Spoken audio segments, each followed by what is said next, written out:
Yo, what is up, everybody? Welcome back to another video. Sitting in front of me today is my custom 97 Nissan hardbody convertible lowrider mini truck build.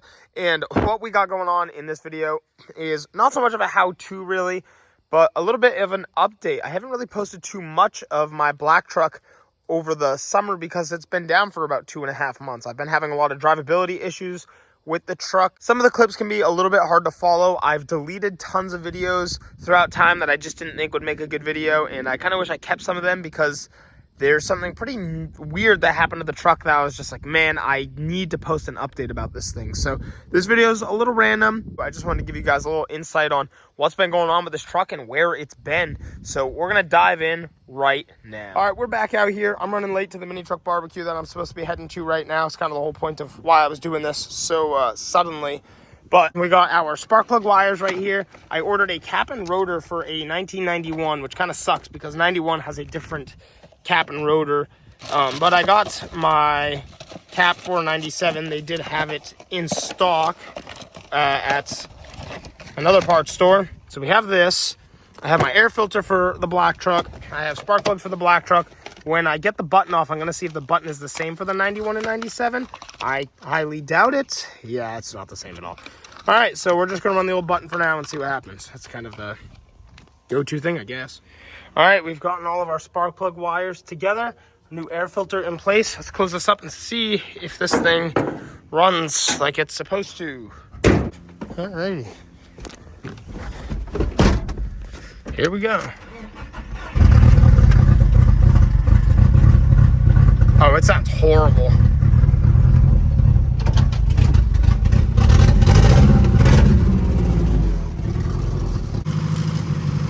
Well, that is not good at all.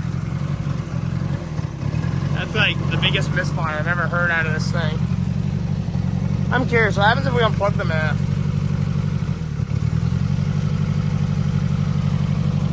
That's map unplugged.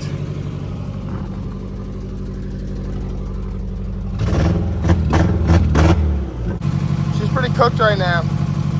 Could be some sort of fuel injector issue too. Sounded like this point, maybe that's what's going on. I don't know. We got a wicked misfire. Well, all right, truck problems. All right.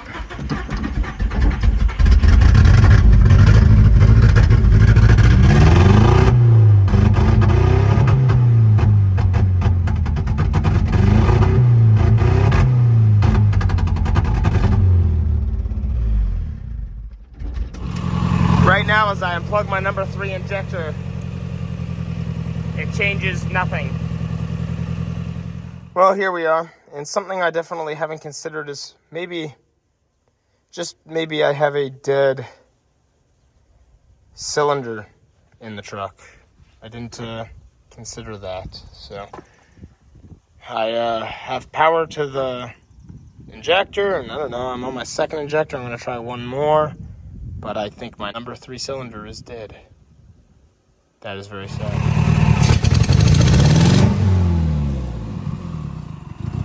Seems like my engine has quit on me. She is not very happy. I've been having a lot of stuttering and problems like that, and changed a lot of parts, been going through a lot of diagnostics, and today I finally narrowed down to the fact that I have no compression in cylinder 3.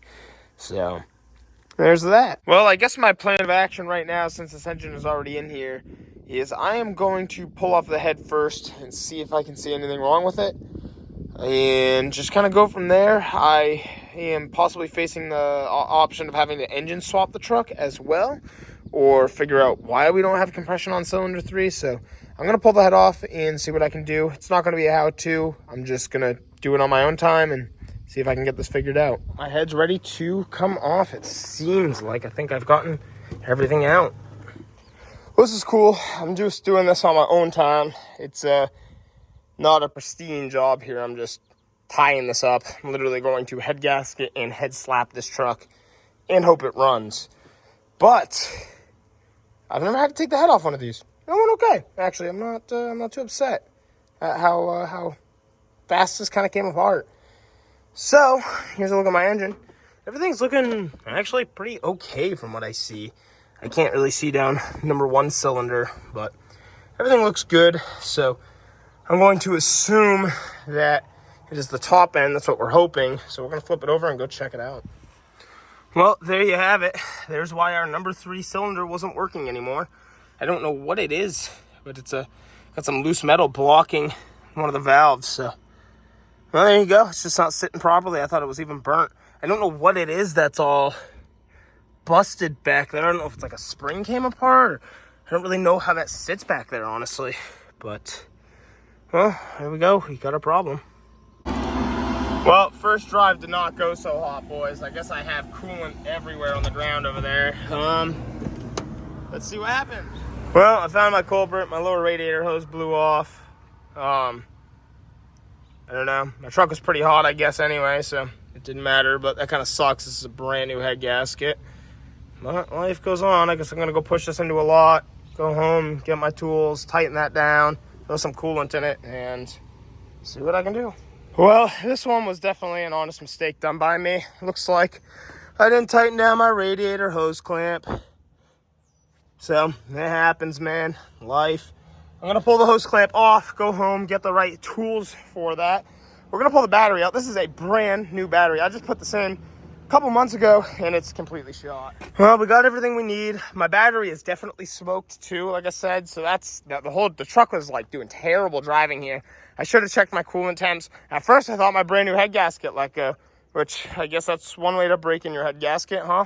A little annoyed, but that's what happens. I did this whole project. I forgot one hose clamp, and I'm paying the price for it for sure. So there's that. But again, that new battery should hopefully give us back the power we need to actually drive this thing. I literally turned it off, and it didn't even want to start, and it drove all the way here off the alternator. So that's also a big problem. I was hoping when I went to go fuel up that it was going to die at the pump, and I'd just walk over to the parts store and get my new battery. So I already knew this was all going to happen. All right, new battery in. It's older than the last one. Filling it with coolant. We'll see what happens, I guess. So I'm back out here. I know you guys haven't really gotten a solid, video of me doing anything in particular to this truck in a little while. I was just super lost, and I wanted to get it back on the road. The content didn't feel too interesting, so I filmed just little segments. So you guys kind of got the gist of some of the small things I've done.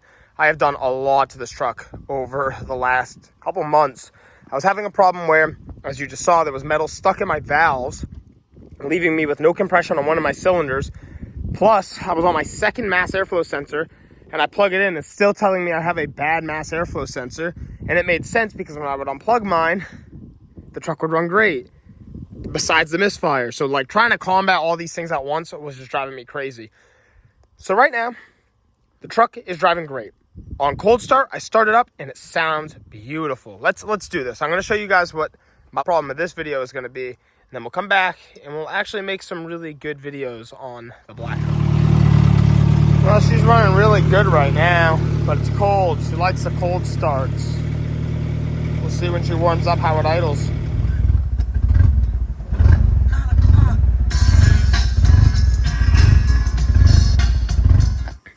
I also picked up some other stuff from the shop. We'll talk about that in the next video, which I'm going to start right after this one. But that's my new fuel hose, so I threw it. And right down here, underneath of my air box, we have a fuel leak that we are going to fix. Now, this could cause us some issues. I don't think it's causing us the issue for what we are dealing with. But right down here, it's pretty wet. Now, it's these two metal lines. There's one right here. There's one back there. One runs to some sort of fuel pressure regulator, and it runs down and over and just off to the side down below. So we're going to replace that fuel hose, and then this fuel hose that goes to the fuel filter goes over to the fuel rail. So we're just going to make it one big hose and just delete the metal lines. I would like to keep those, but I just don't have a replacement for it. I could probably look online, but this is cheaper and faster, and I just want the truck to run.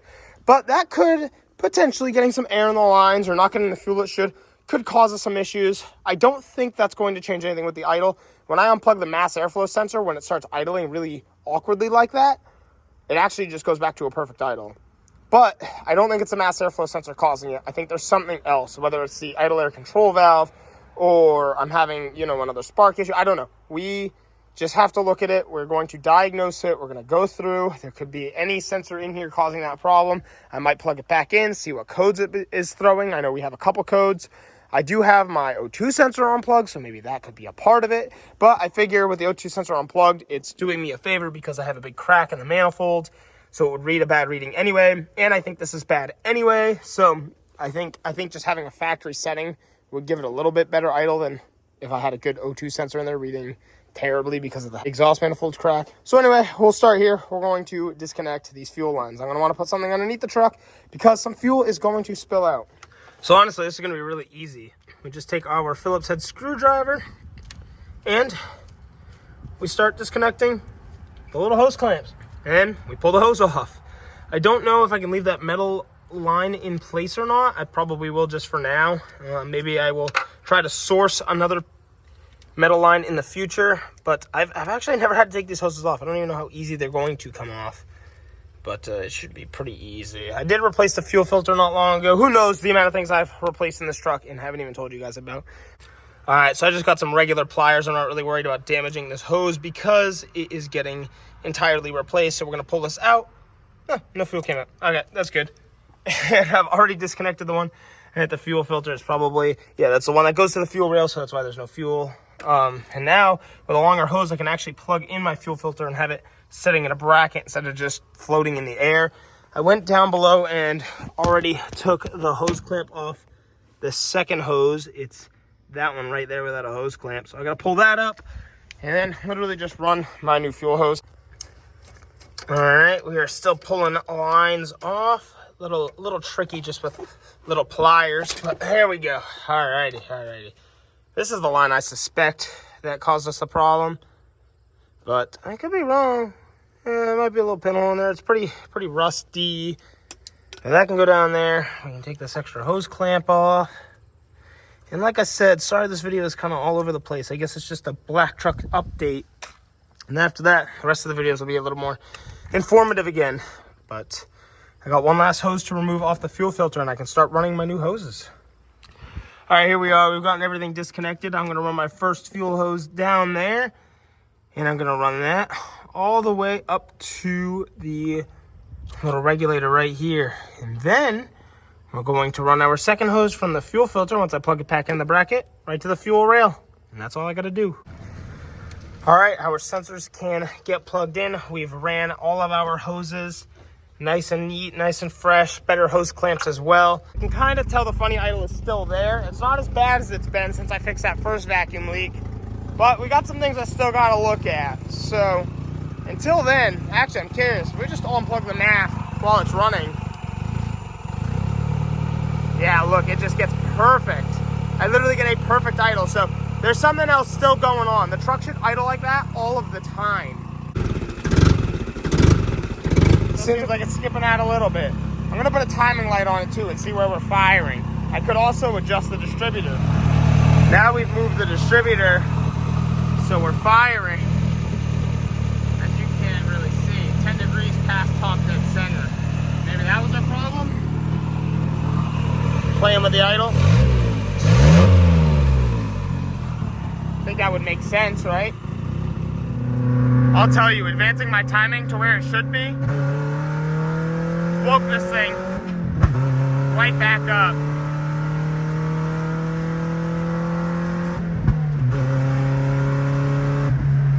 I love it. And I mean, just look at that idle. And it falls, and it's perfect. So messing with timing was definitely what I needed to do. I've only gone on 1.5 good drives essentially since putting everything back together. Thought I'd check timing, but I don't know. Guess I didn't. So I just moved the distributor a little bit and we are great. Well, all right, everybody, that's going to do it for today's video. Super excited to have this thing back on the road. What we're going to be doing in the next video is finally doing some modifications to the truck. This is filmed way after all of the other clips that you just watched were filmed. But I figured I'd break it up into a two-part series because I got some cool stuff coming for the truck, and I'm going to show you how I install it in the next video. But thanks so much for checking out today's just a little update. I feel like it was only fair to show you guys what I've had going on with this thing. So if you want to see some more mini truck or car content in the future, don't forget to hit like and subscribe, and I'll see you all in the next one. Thanks for watching, and peace out.